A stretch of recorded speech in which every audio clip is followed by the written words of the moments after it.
Sir Gudigere ಗ್ರಾಮ ಪಂಚಾಯತಿ sir ಸಾಕಷ್ಟು ಅವ್ಯವಹಾರ ಆಗಿತ್ತು ಅಂತ ತನಿಖೆಗೆ ಆರೋಪಿಸಿದ್ದಾರೆ ಏನು ಸರ್? ಹೌದ್ರಿ. ಮಾನ್ಯ ಅಪರ ನಿಬಂಧಕರು ಲೋಕಾಯುಕ್ತರವರ ಒಂದು ಪತ್ರ ನಮಗೇನು 8ನೇ ತಾರೀಕಿಗೆ ಬಂದಿದೆ, 8/8ಕ್ಕೆ. ಅದರಂತೆ ನಾವು ಪಂಚಾಯತ್ ಅಭಿವೃದ್ಧಿ ಅಧಿಕಾರಿಗಳಿಗೆ ಒಂದು ಪತ್ರವನ್ನು ಬರೆದಿದ್ದೀವಿ.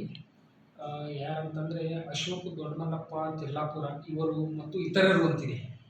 ಅದು ಲೋಕಾಯುಕ್ತರು ಬರೆದಿದ್ದಾರೆ. ಅದನ್ನೇ ಮಾನ್ಯ ಲೋಕಾಯುಕ್ತರು ಬೆಂಗಳೂರವರು ನಮಗೆ ಅದನ್ನ ಸಂಪೂರ್ಣವಾಗಿ ತನಿಖೆ ಮಾಡಿ ಆ ವರದಿಯನ್ನು ಕೊಡ್ರಿ ಅಂತೇಳಿ ಕೊಟ್ಟಿದ್ದಾರೆ. ಅದರಂತೆ ನಾನು 27/8ಕ್ಕೆ PDO ಲೆಟರ್ ಬರ್ತೀನಿ. ಆ್ಯಕ್ಚುಲಿ ಇವತ್ತು ತನಿಖೆ ಹೋಗೋದಿದೆ. ಮಾನ್ಯ ಜಿಲ್ಲಾ ಪಂಚಾಯತಿಯಿಂದ ಅಧಿಕಾರಿ ಅವರು ಬರೋದ್ರಿಂದ ನಾನು ಇವತ್ತು ಮಧ್ಯಾಹ್ನದಾಗ ಅಲ್ಲಿ ಎನ್ಕ್ವೈರಿ ಮಾಡಲಿಕ್ಕೆ ಹೋಗ್ತೀನಿ. ಏನಪ್ಪ ಉದ್ದೇಶ ಏನಪ್ಪ ಅಂತಂದರೆ 15ನೇ ಹಣಕಾಸಿನಲ್ಲಿ ಏನೋ ಲಕ್ಷ್ಮಿ ಎಂಟರ್ಪ್ರೈಸ್ ಹುಬ್ಬಳ್ಳಿಯವರ ಅಲ್ಲಿ ಅಂಗಡಿಯಲ್ಲಿ ಡಬಲ್ ಬಿಲ್ ಮಾಡಿಕೊಂಡಿದ್ದಾರೆ.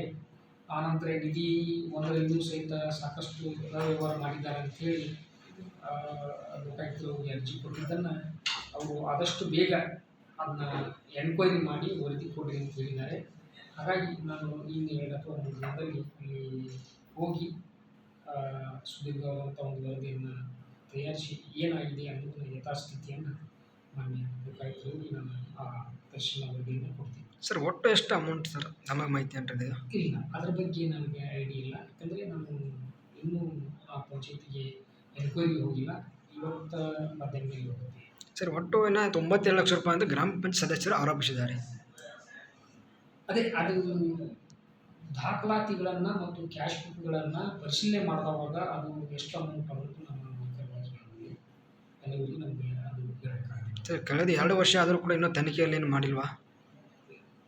ಅದು ಹಿಂದೆ ಏನು ಮಾಡಿದ್ದಾರೆ ಅದು ಅಂತ ನನಗೆ ಗೊತ್ತಿಲ್ಲ. ಯಾಕಂದರೆ ನಾನು ಬಂದು ಈಗ 2.5-3 ತಿಂಗಳಾಯಿತು. ನಾನು ಹೋಗಿ ಅದನ್ನು ತನಿಖೆ ಮಾಡಿ ರಿಪೋರ್ಟ್. ಸರ್ ಆಗಿನ ಗ್ರಾಮ ಪಂಚಾಯತ್ ಇದ್ದಂಥ PDO ಅವ್ರಿಗೆ ಏನು ನೋಟಿಸ್ ಕಳಿಸ್ತೀರಾ, ಏನು ಮಾಡ್ತೀರಾ ಅವರಿಗೆ ಕ್ರಮ?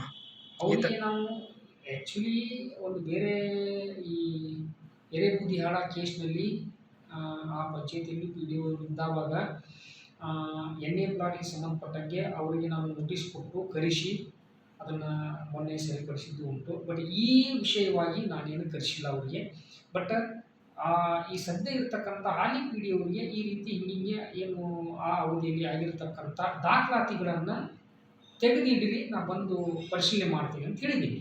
ಬಟ್ ಅವರಿಗೆ ನಾನು ಹಿಂದೆ ಇರ್ತಕ್ಕಂಥ ಏನು ಧರ್ಮಣ್ಣ ಕೆ ಅಂತೇಳಿ PDO ಇರಲಿಲ್ಲ, ಈಗ ಅವರು ದಾವಣಗೆರೆಗೆ ಹೊರಗಾಗಿದ್ದಾರೆ. ಅವರಿಗೆ ನಾನು ಇದ್ರ ಬಗ್ಗೆ ಅಂದರೆ ಲೆಟರ್ ಬಂದಿದೆ ಅಂತ ಗಮನಕ್ಕೆ ಅವನಿಗೆ ನಾನು ಹೇಳಿದ್ದೀನಿ PDO ಅವರಿಗೆ. ಬಟ್ ನೀನು ಬಾರಪ್ಪ ಅಂತೇಳಿ ನಾನೇನು ಲೆಟರ್ ಇದು ಮಾಡಿಲ್ಲ ಅವನಿಗೆ. ಅಲ್ಲ ಸರ್ ಯಾಕೆ ನೋಟಿಸ್ ಏನು ಕಳಿಸಿ ಸರ್? ನೋಟಿಸ್ ಈಗ ಹಾಗೆ ದಾಖಲಾತಿಗಳು ಇಲ್ಲೇ ಇರ್ತಾವಲ್ಲ, ದಾಖಲಾತಿಗಳು ನಮಗೆ ಇಂಪಾರ್ಟೆಂಟ್. ಅವರನ್ನು ಕರೆಸುವಂಥ ಸಂದರ್ಭ ಬಂದರೆ ಫೋನ್ ಮುಖಾಂತರ ಅಥವಾ ಲೆಟರ್ ಹಾಕಿ ನಾನು ಕರೆಸ್ತೇನೆ. ಅವರು ಕರೆಸ್ತೇನೆ ಸರ್. ಅಂಗಡಿ ಏಜೆನ್ಸರ್ಗೆ ಏನು ಥರ ಏನು ಮಾಡ್ತೀರಾ? ಏನಾಯ್ತು ಅಂಗಡಿ ಏಜೆನ್ಸಿ ಸರ್? ಅದೇ ಆ ಅಂಗಡಿ ಏಜೆನ್ಸಿಯಲ್ಲಿ ಎಷ್ಟು ಪೇಮೆಂಟ್ ಆದ ಲಕ್ಷ್ಮಿ ಎಂಟರ್ಪ್ರೈಸ್ ಹುಬ್ಬಳ್ಳಿ ಅವರು ಏನೋ ಕೊಟ್ಟಿದ್ದಾರಂತ ಅವರು. ಈಗ ಅದೇ ನಾನು ಎನ್ಕ್ವೈರಿ ಮಾಡುವಾಗ ಅದು ಏನು ಕ್ಲಾರಿಟಿ ಸಿಗುತ್ತೆ ಅನ್ನೋದು ನಾನು ಅವಾಗ ಹೇಳ್ತೀನಿ. ಸರ್ ಲಕ್ಷ ಅಮೌಂಟ್ ಒಂದೇ ಅಕೌಂಟಿಗೆ ಒಂದೇ ಕಂಪ್ನಿ ಹೆಂಗೆ ಕಳಿಸ್ತಾರೆ ಸರ್ ಅದನ್ನು? ಅದು ಯಾವ ಉದ್ದೇಶ ಏನು ಅನ್ನೋದನ್ನು ನಾನು ವೆರಿಫೈ ಮಾಡಿದಾಗ ಗೊತ್ತಾಗುತ್ತೆ. ಸರ್ ಎರೆಬುಜಾಳ ಏನಂತ ಅದು ಗ್ರಾಮ ಪಂಚಾಯತಿಯಲ್ಲಿ ಅವರೇ ಇದ್ದಾರೆ ಅಂತ ಅದು ಮತ್ತು ಕೂಡ ಆರೋಪಿಸಿದ್ದಾರೆ. ಅಲ್ಲಿ ಹೋದವಾಗ ಅದೊಂದು ಇಶ್ಯೂನೇ ಬೇರೆ ಇತ್ತು. ಅಲ್ಲಿ ಎಣ್ಣೆಯ ಪ್ಲಾಟಿಗೆ ಸಂಬಂಧಪಟ್ಟಂಗೆ ಇತ್ತು. ಅದನ್ನು ನಾವು ಇಶ್ಯೂ ಸಾರ್ಟ್ ಔಟ್ ಮಾಡ್ಕೊಂಡಿದ್ದೀವಿ. ಈ ಸಂಬಂಧಪಟ್ಟಂಥ ಏನು ಡೆವಲಪ್ಮೆಂಟ್ ಆಗಿರ್ಬೋದು ಅಥವಾ ಡೆವಲಪರ್ ಆಗಿರ್ಬೋದು ಮತ್ತು ಅವ್ರ ಮೂಲ ಮಾಲಕರೇನಿರಲ್ಲ ಅದನ್ನು ಸಬ್ ರಿಜಿಸ್ಟ್ರಿಯಲ್ಲಿ ನೋಂದಣಿ ಮಾಡಿಕೊಂಡು ಆ ಇಶ್ಯೂವನ್ನು ಈಗ ಸಾರ್ಟ್ ಔಟ್ ಮಾಡ್ಕೊಂಡಿದ್ದಾರೆ. ಬಟ್ ಇಲ್ಲಿಗಿರ್ತಕ್ಕಂಥ ಇದು ಹಣಕಾಸಿನ ವ್ಯವಹಾರ, ಅಲ್ಲಿ ಅಡ್ಮಿನಿಸ್ಟ್ರೇಟಿವ್ ವ್ಯವಹಾರ ಇರ್ತದೆ.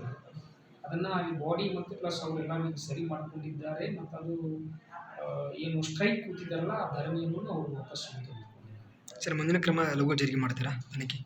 ಏನಾಯ್ತು ಮುಂದಿನ ಕ್ರಮ ಜರಿಗೆ ತನಿಖೆ ಲಘು ಮಾಡ್ತೀರಾ? ನಾನು ಅದೇ ಇವತ್ತು ಮಧ್ಯಾಹ್ನ ಅಥವಾ ನಾಳೆ ನಾನು ಅಲ್ಲಿ ಹೋಗಿ ಅದನ್ನು ತನಿಖೆ ಮಾಡಲಿಕ್ಕೆ 2 ಅಥವಾ 3 ದಿನ ಬೇಕಾಗುತ್ತೆ. ಅಥವಾ ನೋಡ್ತೀನಿ ಅಲ್ಲಿ ಯಾವ ರೀತಿ ಇದೆ ಅನ್ನೋದನ್ನು ನೋಡಿಕೊಂಡು ನಾನು ರಿಪೋರ್ಟನ್ನು ರೆಡಿ ಮಾಡ್ತೀನಿ.